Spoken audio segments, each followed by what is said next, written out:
Corporate finance practice problem using Excel. Expected value in capital budgeting decision, uneven payments.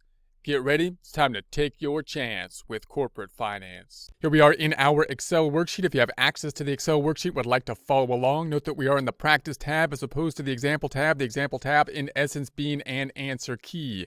Information on the left-hand side, we're going to populate that into the blue area on the right-hand side. We have another capital budgeting type of situation, the typical capital budgeting type of situation as we saw in prior sections, generally being where we have an investment that we're going to have a cash outflow up front, and then we expect to have future inflows in the future, and then we want to do our present value analysis with a net present value calculation and the internal rate of return, generally the two main tools, to help us to determine whether or not it would be worthwhile for us to put money in to that particular project and or compare that project to other projects.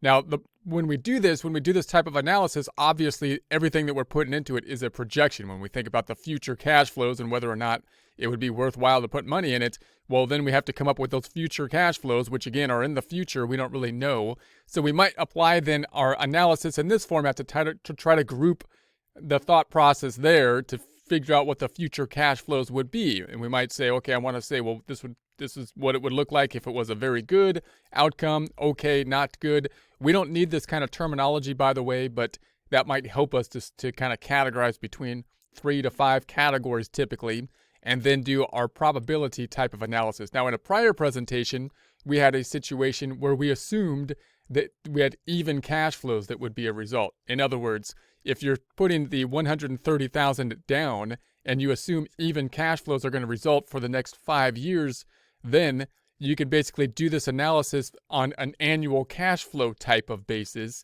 so that we can get then our expected value on which we can then calculate the net present value calculation. However, if we have uneven cash flows, meaning the annual cash flows, we don't really know. We might not even know, exactly how long the inflows will be or something like that. So we might then have more nuanced, basically, projections about what might happen. It might last, we might have inflows for the next 5 years. We might have inflows for the next 10 years. And we might have different kind of probabilities in terms of how long the project will last. And the inflows might be different. It might not be an annual inflow that will be the same. It might go down each year. We might say we'll get a bigger and bigger cash back at the beginning than later.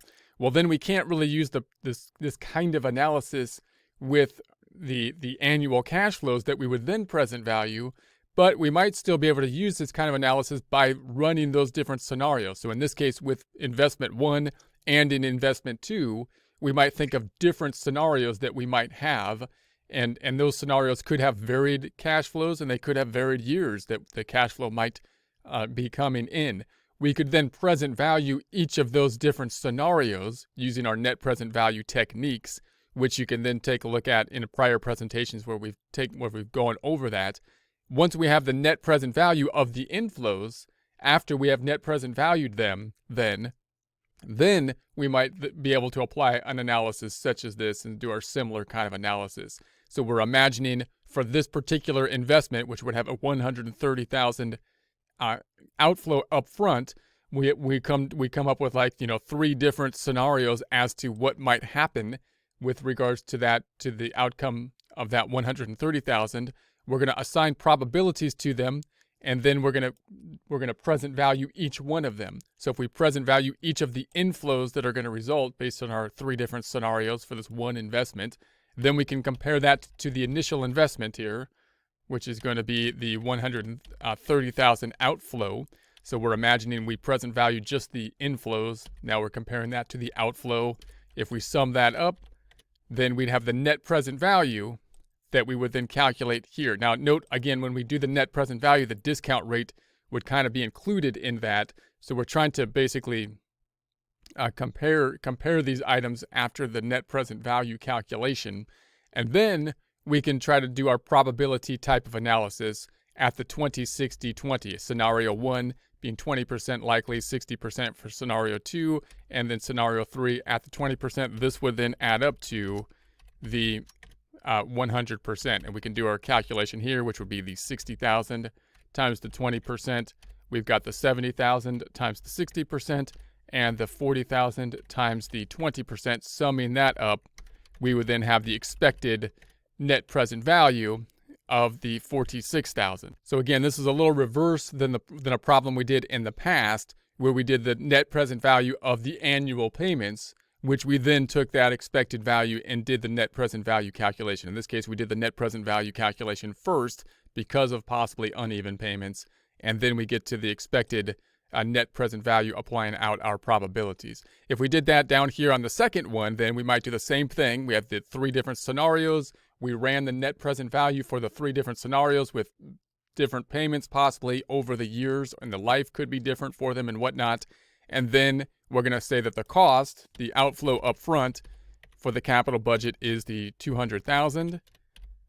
The difference then is going to be equal to the 400 minus 200. I'm sorry, plus, because it's a negative number, but we'll subtract them out. We'll copy that, Control C, pasting it on down, and then apply out the net present value, the 200 times the 50%, the 110 times the 20%, and then the 150 times the 30%.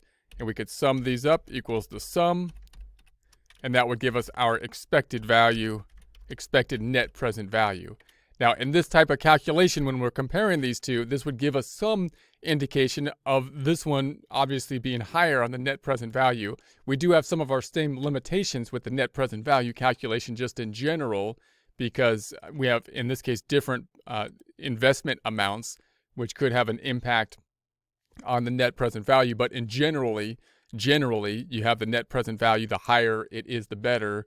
So generally, you would think that this would be an analysis for project 2, but you might do further analysis with the internal rate of return and so on and so forth with regards to these. But this is, again, another approach that we could use for the capital budgeting decision, where you can use this kind of framework for different scenarios that might be taking place in the future, which can better help group your ideas. So notice that, again, this probability assumption could be used in many different scenarios where you're trying to think into the future, and you're trying to group your ideas together to project or predict what might happen in the future.